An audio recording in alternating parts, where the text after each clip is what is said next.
আসসালামু আলাইকুম। আজকের বাংলা নিউজে সবাইকে জানাচ্ছি স্বাগতম। শুরুতে জানাচ্ছি বিশ্বের আলোচিত খবরের শিরোনাম।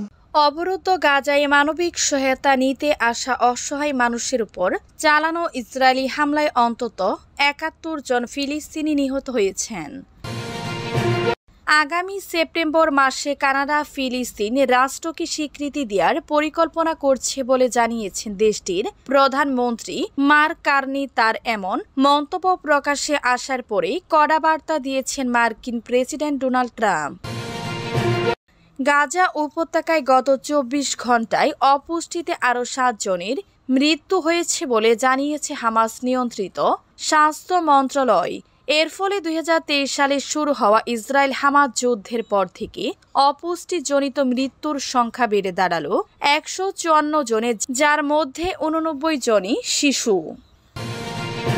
দখলদার ইসরায়েলের বেন গুরিয়ন বিমানবন্দর সহ ৪টি গুরুত্বপূর্ণ স্থাপনায় ক্ষেপণাস্ত্র ও ড্রোন হামলা চালিয়েছে ইয়েমেনের হুতি নিয়ন্ত্রিত সশস্ত্র বাহিনী। এক বিবৃতিতে জানান, হুতি আনসারুল্লাহ নিয়ন্ত্রিত সামরিক বাহিনীর মুখপাত্র ব্রিগেডিয়ার জেনারেল ইয়াহিয়া সারি।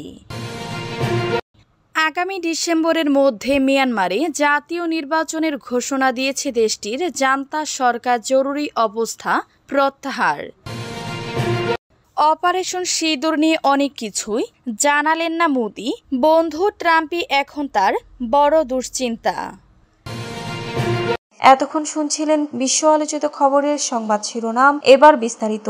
আমাদের খবরটি যদি ভালো লেগে থাকে অবশ্যই লাইক, কমেন্ট, শেয়ার করতে ভুলবেন না। গাজায় ত্রাণ নিতে এসে ইসরায়েলি হামলায় নিহত ৭১। অবরুদ্ধ গাজায় মানবিক সহায়তা নিতে আসা অসহায় মানুষের উপর চালানো ইসরায়েলি হামলায় অন্তত ৭১ জন ফিলিস্তিনি নিহত হয়েছেন। একই সঙ্গে অবরুদ্ধ এই উপত্যকার হাসপাতালগুলিতে দুর্ভিক্ষ ও অপুষ্টির কারণে আরও ৭ জনের মৃত্যুর খবর পাওয়া গেছে।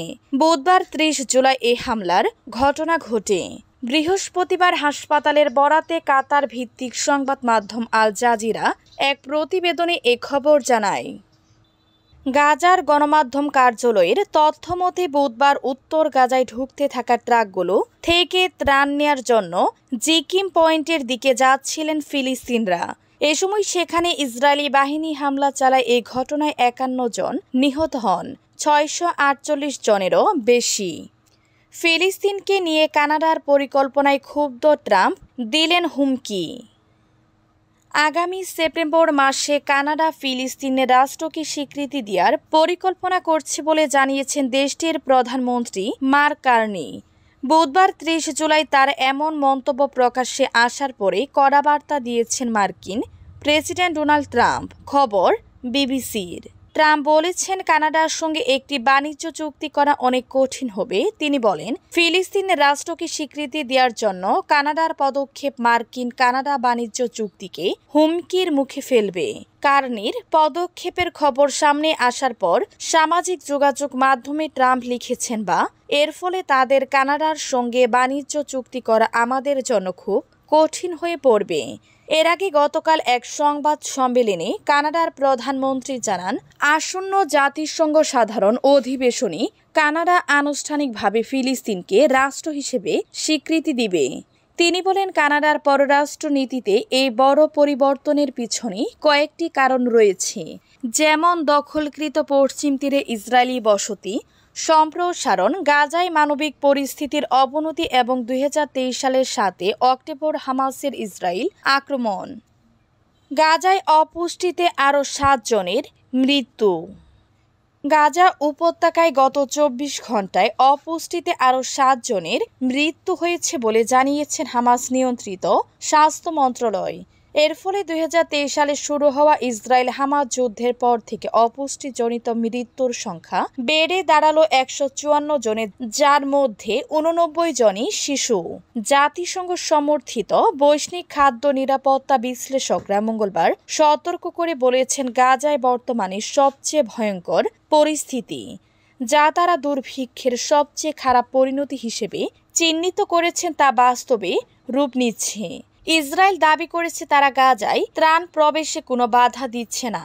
তবে এই দাবিকে প্রত্যাহার করেছে ইউরোপীয় মিত্র দেশসমূহ, জাতিসংঘ এবং গাজায় সক্রিয় অন্যান্য আন্তর্জাতিক সংস্থাগুলো। এই পরিস্থিতিতে বৃহস্পতিবার ইসরায়েল সফরে যাচ্ছেন যুক্তরাষ্ট্রের বিশেষ দূত স্টিভ উইটকফ।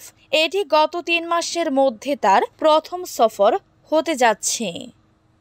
বেন গুরিয়ন সহ ইসরায়েলের 4 স্থানে ইয়েমেনের হামলা। দখলদার ইসরায়েলের বেন গুরিয়ন বিমানবন্দর সহ 4টি গুরুত্বপূর্ণ স্থাপনায় ক্ষেপণাস্ত্র ও ড্রোন হামলা চালিয়েছে ইয়েমেনের হুতি নিয়ন্ত্রিত সশস্ত্র বাহিনী।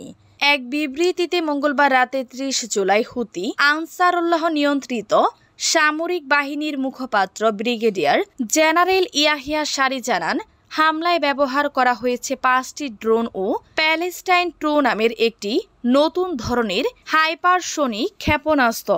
এ অস্ত্রের গতি শব্দের গতির চেয়েও কয়েক গুণ বেশি বলে দাবি করেছে তারা। সারি বলেন, প্রথম হামলায় ইসরায়েল অধিকৃত ইয়াফা এলাকায় 2টি ড্রোনের মাধ্যমে একটি গুরুত্বপূর্ণ স্থাপনায় হামলা চালানো হয়েছে। পরে আশকেলন ও নেঘেভ অঞ্চলে আরও 3টি ড্রোন হামলা চালানো হয় বলে জানায় ইয়েমেনি বাহিনী। সব হামলাই সফল হয়েছে বলে দাবি করা হয় বিবৃতিতে। তবে ইসরায়েলি সেনাবাহিনীর দাবি, তারা ইয়েমেন থেকে ছোড়া একটি ড্রোন সফলভাবে ভূপাতিত করেছে। অন্য হামলা সম্পর্কে কোনো প্রতিক্রিয়া জানাননি তেল আবিব। মিয়ানমারে ডিসেম্বরে নির্বাচনের ঘোষণা, জান্তা সরকারের জরুরি অবস্থা প্রত্যাহার। আগামী ডিসেম্বরের মধ্যে মিয়ানমারে জাতীয় নির্বাচনের ঘোষণা দিয়েছে দেশটির জান্তা সরকার। নির্বাচনের প্রস্তুতি জোরদার করতে সরকার আজ বৃহস্পতিবার থেকে দীর্ঘদিন ধরে চলা জরুরি অবস্থা প্রত্যাহার করেছে। বিরোধী দলগুলো ইতিমধ্যে নির্বাচন বর্জনের ঘোষণা দিয়েছে। পর্যবেক্ষকরা বলেছেন, এই নির্বাচনের উদ্দেশ্য মূলত সেনাবাহিনীর ক্ষমতা আরও শক্তিশালী করা।